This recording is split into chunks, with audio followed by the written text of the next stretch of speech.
What most people fail to understand, what the avoidant themselves often never fully grasp, is that the empath was never just a partner, a companion, or even a source of love. The empath became something far more psychologically significant. They became a regulator, an external nervous system, a stabilizing force that quietly managed emotional intensity the avoidant could not process alone. You have to understand how this dynamic forms. The avoidant isn't cold because they don't feel. They're distant because feeling has historically been overwhelming, unsafe, or simply unmanageable. So over time, they learn to suppress, to compartmentalize, to create distance as a form of control. But suppression doesn't eliminate emotion. It stores it. It delays it. It buries it under layers of functionality and distraction. And then the empath enters. The empath doesn't just connect. They attune. They sense tension before it's spoken. They soften conflict before it escalates.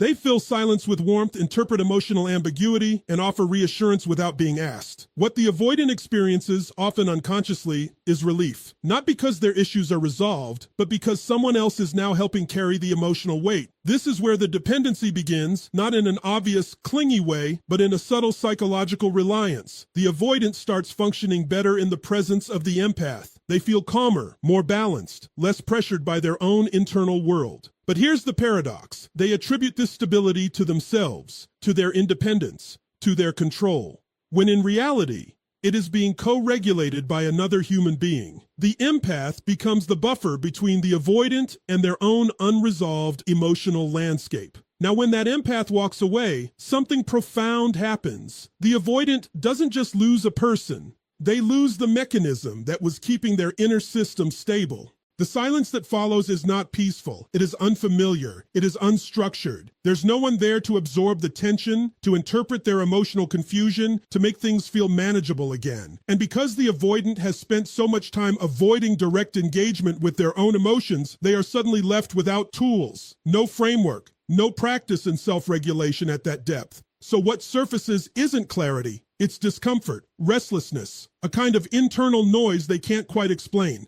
This is why, in many cases, the avoidant doesn't immediately process the loss in a healthy, linear way.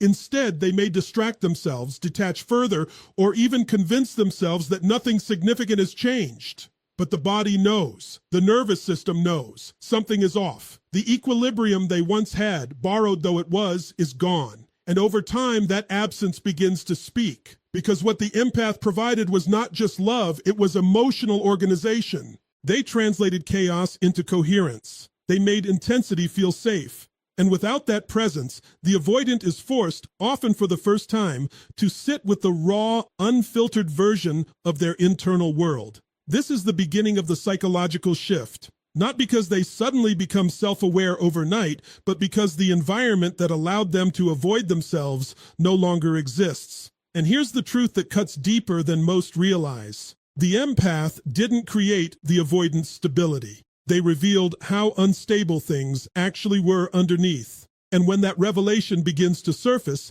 it doesn't feel like growth at first. It feels like loss of control, because now there's no one left to regulate what they've spent a lifetime trying not to feel.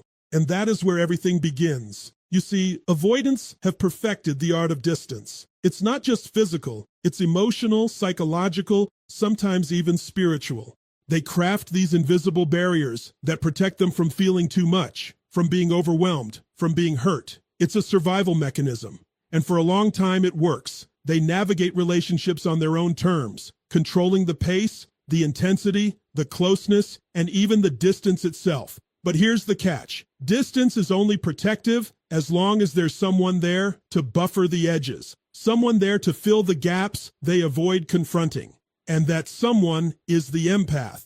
When the empath walks away, the avoidant suddenly faces what they've been avoiding all along. Absence has a way of stripping away illusions. No text to respond to, no reassurance to decode, no subtle cues to interpret, just silence. And for the avoidant, silence isn't neutral. It isn't peaceful. It's a mirror, a reflection of the emotions they've kept buried, the longings they've denied, the vulnerability they've hidden even from themselves. In that absence, the distance they once relied on to feel safe collapses. There's nothing left to manage. and that is terrifying. For years, they might have convinced themselves that feelings can be ignored, postponed, or even suppressed indefinitely. But now, there's no buffer, no external system to organize the chaos. Anxiety rises, restlessness intensifies, thoughts spiral, and the avoidant is forced into an arena they've avoided entering their entire life. Self-awareness through confrontation with raw emotion. It's like being thrust into deep water after a lifetime of wading in shallow pools. And make no mistake, this is not a gentle process. The mind doesn't like to be challenged in this way. The ego doesn't welcome exposure. Avoidants may try to rationalize it, intellectualize it, distract themselves. They may even attempt to control the situation by revisiting memories, analyzing actions, or replaying conversations, desperately trying to regain the equilibrium that has been shattered. But absence doesn't negotiate. Absence doesn't respond to manipulation. It just is. And in its unwavering stillness, it forces the avoidant to confront what they have long avoided, themselves. What's fascinating and almost poetic is how this absence functions as both punishment and teacher. It's punishment because the avoidant experiences discomfort like they've never allowed themselves to feel before. It's unfamiliar, unwelcome, and unavoidable. But it's also the most honest form of feedback they will ever receive. Because there's no blame to assign, no explanations to extract, no promises to hold on to, just a clear reflection of reality. Their avoidance is ineffective against the truth, and the truth is simple. They cannot escape their own emotions indefinitely. They cannot outsource the responsibility of processing their inner world. No empath, no relationship, no distraction can do it for them. The absence of the empath exposes the cracks in their defenses, and every suppressed fear, insecurity, or longing begins to rise to the surface. This is where growth becomes possible, not because the avoidant suddenly changes on a whim, but because the environment forces it. They are confronted with a choice: continue running from the inevitable internal confrontation, or begin the difficult work of self-regulation, emotional awareness, and integration. The empath's departure is both the wake-up call and the mirror, the only thing standing between prolonged avoidance and potential transformation. And here's the essential truth. Absence is never empty. It speaks, it teaches, and in the silence, the avoidant finally hears what they have been refusing to acknowledge. The moment they face that silence, the moment they feel the emptiness without someone to buffer it, is the moment the journey begins. Because only in the absence of the empath does the avoidant see themselves. Not who they pretend to be, not the controlled exterior they project, but the raw, unfiltered, human interior that has been waiting all along to be noticed. And in that truth lies the doorway to change, if only they have the courage to step through it. Control. It's a word avoidants use without even realizing it, because for them, life is safer when it can be managed, measured, and contained. Control is their armor, their strategy, their illusion of freedom.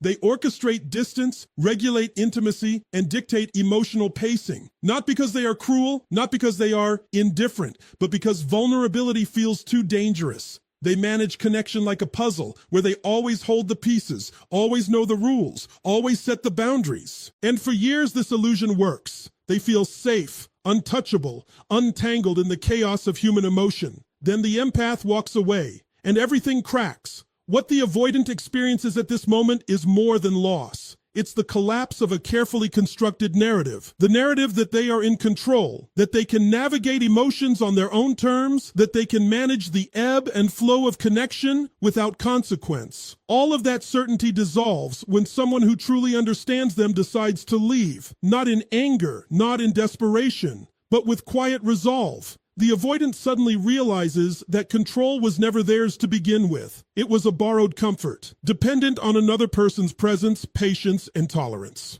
And here's the profound psychological reality. The avoidant's sense of self is often intertwined with their ability to control. It is not just about managing relationships. It is about maintaining identity, stability, and the perception of independence. When control is disrupted, identity trembles.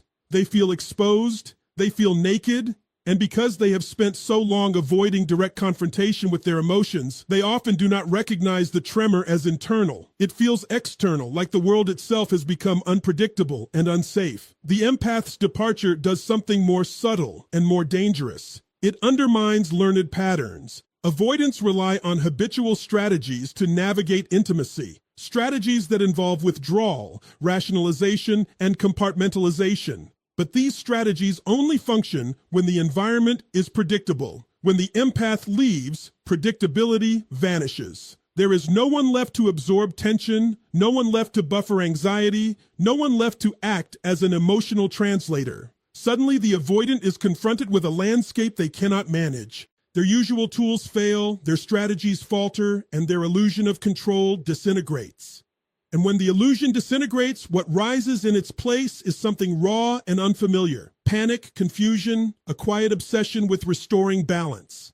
Avoidants may attempt to reclaim control through reflection, analysis, or even manipulation, but nothing works the way it used to. The empath's absence is absolute. It cannot be negotiated, coerced, or rationalized away. It is the first encounter the avoidant has with uncontrollable reality. The reality that they cannot manage another person's choices, emotions, or presence, and perhaps, ultimately, that they cannot fully manage their own. This is the psychological turning point. For the first time, the avoidant is forced to confront the illusion itself. They must wrestle with the truth that control was never real, that independence without emotional integration is fragile, that avoidance is only temporary relief, not liberation. And in facing this, the avoidant is presented with a stark choice. Either they begin the difficult, often uncomfortable work of self-awareness, emotional literacy, and genuine vulnerability, or they retreat into deeper avoidance, carrying the shadow of that disruption into every future relationship. What's striking, and what is often overlooked, is that the empath doesn't need to return to teach this lesson. Their absence is sufficient. The avoidance control is challenged simply by witnessing what happens when it is no longer possible. No confrontation, no argument, no fight, just the quiet, unyielding truth that some things cannot be contained, managed, or dominated. And that is where transformation begins. The illusion of control dies. The avoidant is left with a choice: remain in the safety of avoidance or step into the uncertainty of authentic emotional growth. Control, after all, is not about holding others. It is about mastering oneself. And in the void left by the empath, the avoidant finally learns this, whether they are ready or not. What most people misunderstand about avoidance is that they do feel deeply, far more deeply than they are willing to admit, even to themselves. The perception that avoidants are cold, unfeeling, or indifferent is a surface-level observation, a misreading of strategy as nature. In truth, their emotions are often intense, complex, and unprocessed, hidden beneath layers of control, rationalization, and avoidance.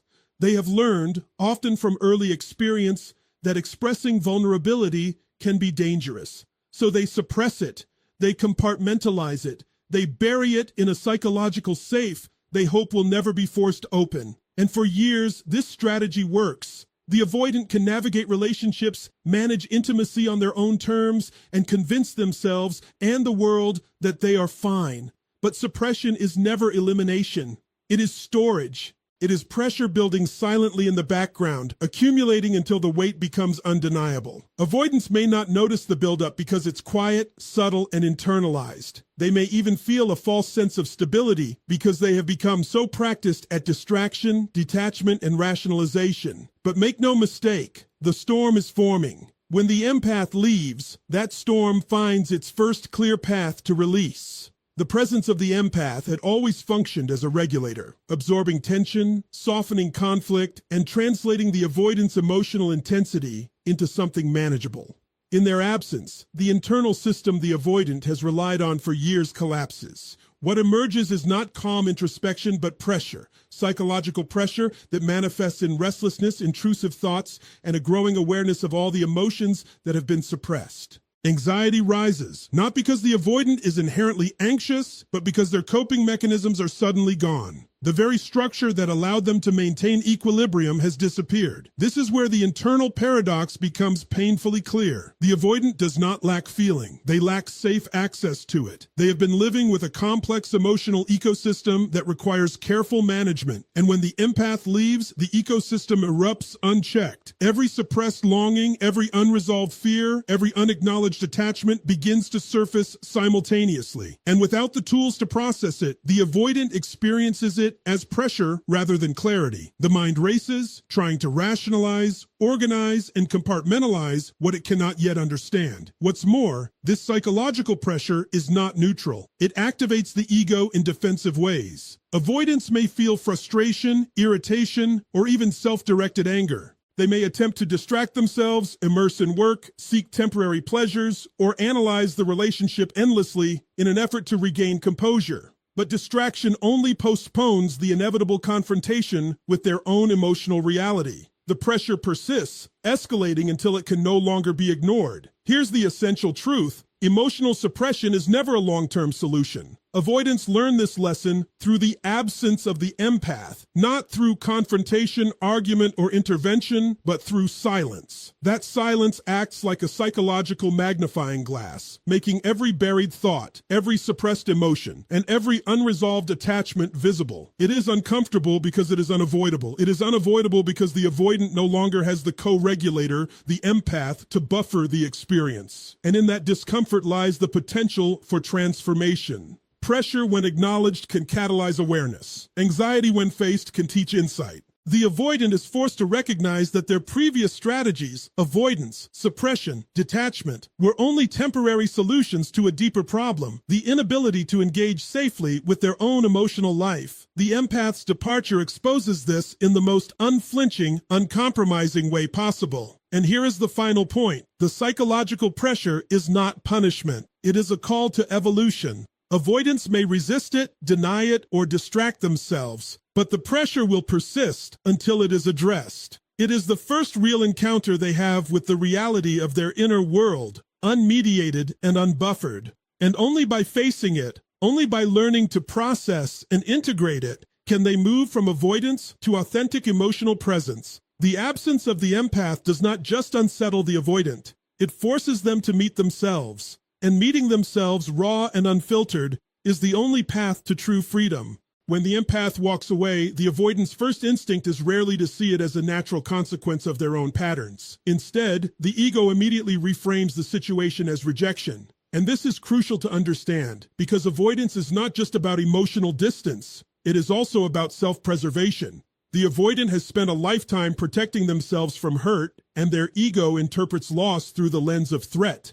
To be rejected feels like danger. It feels like a wound to identity, not merely a gap in a relationship. This perception of rejection is both immediate and persistent. Unlike others who might rationalize or accept that someone left because it was necessary for their growth, the avoidant instinctively personalizes it. They left me. I was not enough. Something is wrong with me. Even when logically they might recognize that the empath's departure was a choice, a necessary boundary, or an act of self-preservation, the emotional system interprets it as a direct attack on the self. And because avoidants are practiced in avoidance, they do not have a fully developed way to process this internal conflict. The result is what can seem like delayed obsession.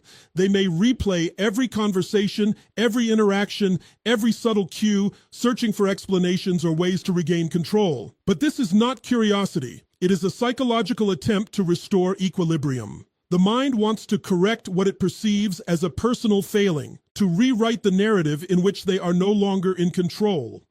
The ego is seeking repair, not understanding. And it is precisely this mechanism that can keep the avoidant trapped long after the empath is gone, long after closure has been achieved. What makes this particularly intense is the avoidant's lack of external feedback. Unlike those who process emotions openly, who discuss pain and receive reassurance, the avoidant must navigate this psychological storm internally. The absence of the empath removes not just comfort, but perspective. They have no one to validate their feelings, to interpret the experience, or to mirror their reality back in a coherent way.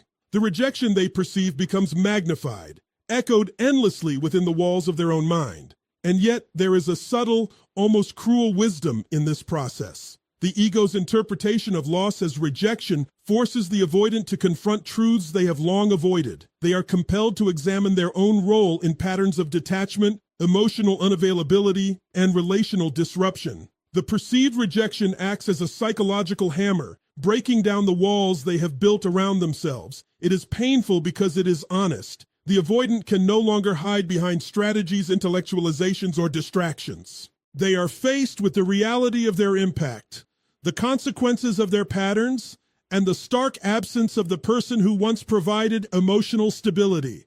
This is the point where transformation quietly begins. The ego may resist, but awareness seeps in. The avoidant begins, sometimes begrudgingly, to see that the empath's departure was not a punishment. It was a reflection of unmet needs, a boundary enforced, a lesson delivered without confrontation. The pain of perceived rejection becomes a doorway to understanding, to deeper self-reflection, and eventually to accountability. And here is the paradox: the very mechanism that causes the avoidant to feel hurt, their reframing of loss as rejection, is also the mechanism that can propel them toward growth. Because when the ego is shaken, the mind becomes alert, receptive, and attentive.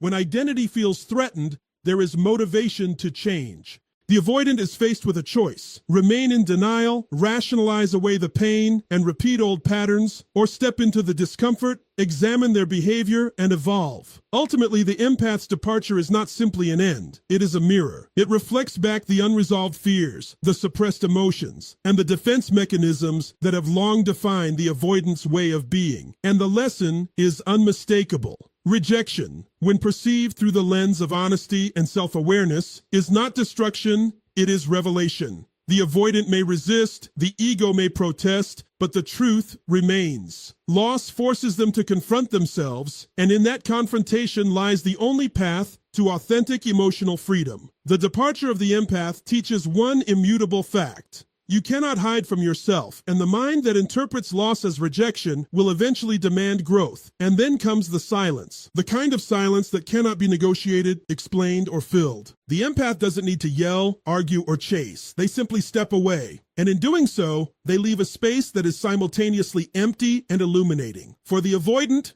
this is a moment unlike any other. It is quiet, yet deafening. It is still, yet shakes the very foundation of their internal world. Because the empath's departure is not just physical or relational. It is a revelation. It is the unspoken truth made tangible. There is no one left to buffer, soften, or translate the complexity of their own emotions. Avoidants have spent a lifetime creating structures to avoid vulnerability, to maintain control, to manage the chaos of feeling. And for years, these structures seem to work. Distance becomes safety. Detachment becomes identity. Suppression becomes stability. But silence has a way of dismantling every strategy without confrontation. It does not ask for justification. It does not seek approval. It simply exists, and in its presence, the avoidant's internal world begins to respond. Anxiety rises, thoughts spiral, emotions that have been carefully suppressed start to surface. And because there is no empath to regulate the flow, the avoidant is forced to encounter what they have long avoided. What's remarkable about this process is that it is both merciless and merciful. Merciless because it exposes the avoidant to the raw, unfiltered reality of themselves without any buffer, distraction, or control. They are confronted with the consequences of avoidance, suppression, and emotional detachment. Merciful because it presents an opportunity for growth that no argument, no intervention, no confrontation could ever provide. The empath's silence is the ultimate teacher. It cannot be bargained with, it cannot be misinterpreted, and it cannot be avoided. It simply delivers the lesson in its purest form. Self-awareness is no longer optional. In this silence, the avoidant experiences a paradoxical combination of fear and awakening. The fear comes from vulnerability they have long avoided, from emotions they have long suppressed, from a sense of loss they cannot contain. The awakening comes from clarity. Clarity about their patterns, their dependencies, their internal coping mechanisms, and the relational dynamics that have shaped their life. For the first time, the absence of the empath illuminates the full landscape of their emotional reality, and there is no one left to mask it, soften it, or translate it into something tolerable. And here is the ultimate truth. The empath's departure is not punishment. It is the final, uncompromising lesson. It is the moment when the avoidant is confronted with their own humanity, their own limitations, their own capacity for emotional growth. The silence carries a message louder than words ever could. It says, you cannot hide from yourself. You cannot outsource your emotional development. You cannot escape the consequences of avoidance. This is your reality, and only you can face it. For the avoidant, this moment can feel unbearable. It can feel like pain without relief, like loss without closure. But within this unbearable moment lies opportunity, the opportunity to step into self-regulation, to cultivate emotional awareness, to confront suppressed fears, and ultimately, to evolve. The empath does not need to return to teach this lesson. Their absence alone is sufficient. It is a presence defined by absence, a force defined by stillness, a teacher defined by letting go. And this is the paradox that defines the avoidance journey. Growth arrives only when the buffer is gone, only when the co-regulator is absent, only when silence speaks louder than any conversation could. The empath's departure is both the end of one story and the beginning of another. The story where the avoidant meets themselves fully, without defense, without distraction, without illusion. The silence is not empty, it is speaking. And in that voice lies the only path to true freedom. Because when the empath finally walks away, the avoidant is left with one undeniable truth. If they are to survive emotionally, they must finally face themselves. So let's take a step back and see what has truly happened here. When an empath walks away, the avoidant experiences more than just loss. They face the collapse of everything they thought kept them safe. The empath was never just a partner. They were the regulator of their emotional world, the stabilizer of their inner chaos. Their absence exposes the reality the avoidant has spent a lifetime avoiding. Raw emotions, unprocessed fears, and unacknowledged attachments. Distance and control that once felt like freedom suddenly feel like chains. The strategies that managed intimacy, suppressed vulnerability, and created a sense of security no longer work. The absence of the empath turns what was once an illusion of independence into a confrontation with self. And when the ego interprets that absence as rejection, the mind spirals. But within that spiral is the seed of transformation. Every moment of restlessness, every wave of anxiety, every uncomfortable confrontation with suppressed emotion is a lesson delivered with precision. Silence, absence, and withdrawal are not punishments. They are mirrors. They reflect the truth the avoidant has hidden from themselves. That true emotional freedom cannot come from avoidance, control, or detachment. It can only come from presence, self-awareness, and courage to face what has long been suppressed. And here is the ultimate, unflinching truth. The empath doesn't need to return. Their silence, their absence, and their boundaries speak louder than any argument, any explanation, or any attempt at reconciliation ever could. It is in this silence that the avoidant is given the greatest opportunity of all. To meet themselves fully, without defense, without distraction, without illusion. Growth is never easy. Transformation is never comfortable. But the departure of the empath forces the avoidant to confront what they have avoided for a lifetime. And in that confrontation lies the only path to freedom, self-mastery, and authentic connection. So remember this: loss is not the end. Absence is not emptiness. Silence is not defeat. It is the wake-up call, the mirror, and the teacher that reveals the truth. The only person who can truly regulate your emotional world, guide your growth, and hold the key to your transformation is you. Face yourself. Feel fully. Step into your own emotional freedom. Because when the empath walks away, the avoidant finally has no choice but to evolve.